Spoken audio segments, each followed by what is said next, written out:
Sisters, it's very nice to be with you this afternoon. Thank you very much for inviting me. I think this afternoon illustrates two important truths.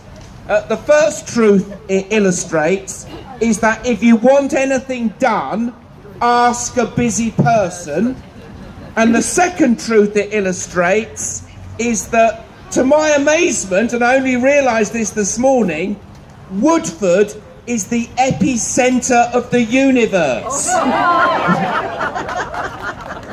So let's take the first truth first. If you want something done, ask a busy person. A man dies, he goes to heaven, and to his amazement, when he gets to heaven, there are two doors. One door says heaven. The second door says interesting discussion about the concept of heaven. Everyone is lining up at the second door. And it seems that's the problem in much of our society today. We like talking about doing things. We like talking about other people doing things. We like speculating about what we might do one day if we ever got round to it. We love complaining about what other people haven't done, but we're not so good at getting on and doing it ourselves. But that's what we're celebrating this afternoon. We're celebrating what you have done for this community, through this church and through this hall. And I simply want to come here and thank you and esteem you for your commitment to this community and for the fact that you have got things done. Which leads me to my second point. Woodford, it appears, is the epicenter of the universe. Because to my amazement, there seems to be a lot of seriously important people who are connected with Woodford. And we give thanks for them today when we unveil the plaques in the different rooms that are named after them. Firstly, a previous incumbent of this church, Canon Robert Birchnell, and I gather that members of his family are here today. I hope there may be an opportunity for me to meet you and to thank you in person for this priest and the amazing work he did for this community at a time of challenge and crisis after this church, after the fire that happened in the church in 1969. So we remember a local priest who got things done. One of the other rooms is named after Sir John Roberts and Thomas Roberts, who were local business people. And again, they were people who were hard-working, successful, and having been successful, poured things back into the community they came from. And then, amazingly, one of the rooms is named after Sylvia Pankhurst. And Sylvia Pankhurst, she was a woman who would not accept that the way the world is now is the way the world always has to be. And she was a person with a vision for changing the world. And that is the vision that we have today here in this church and for this community. We want to make it a better place. And finally, most amazingly of all, though I should have known this, Sir Winston Churchill, no less, was your Member of Parliament for many years. And his finest hour coincided with our nation's finest hour, and because of what he did, we still enjoy freedom and liberty in our nation today. So, sisters and brothers, if you want something done, ask a busy person.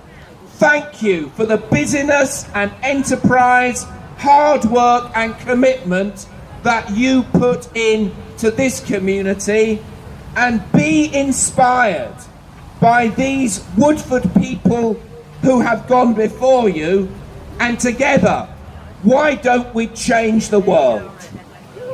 Sorry, I'm a priest, so I don't know how to end a talk without saying amen. So, amen.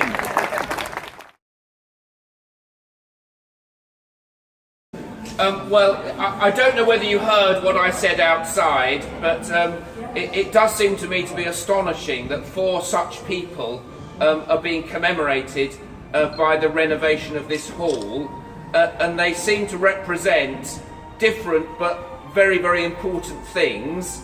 And I guess in this room, remembering the Roberts brothers, we give thanks for enterprise, and it's my happy duty to unveil this plaque and declare this hall open.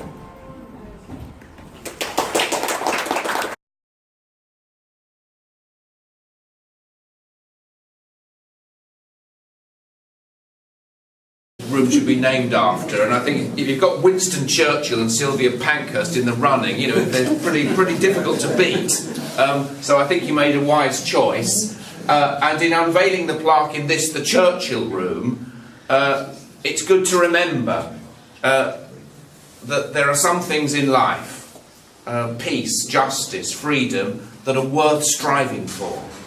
And in unveiling this plaque, we pray and commit ourselves to the pursuit of peace, justice, freedom in our own day.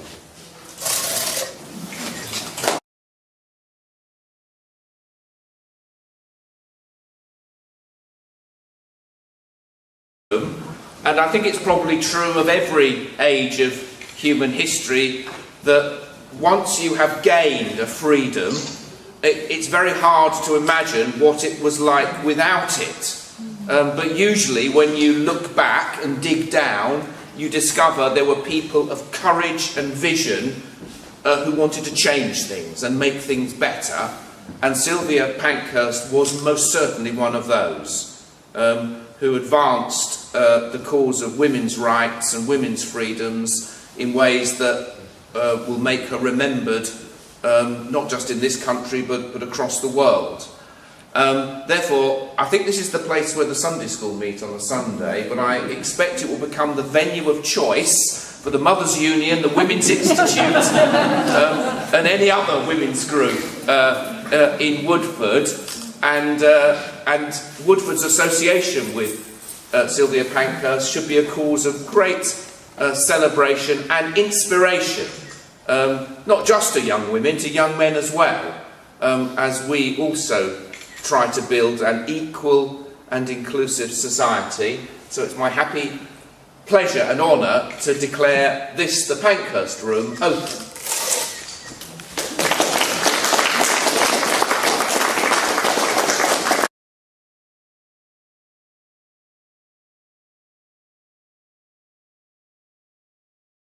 Finish our tour in what will be the Birchnell Room to give thanks to God for the life of an outstanding parish priest.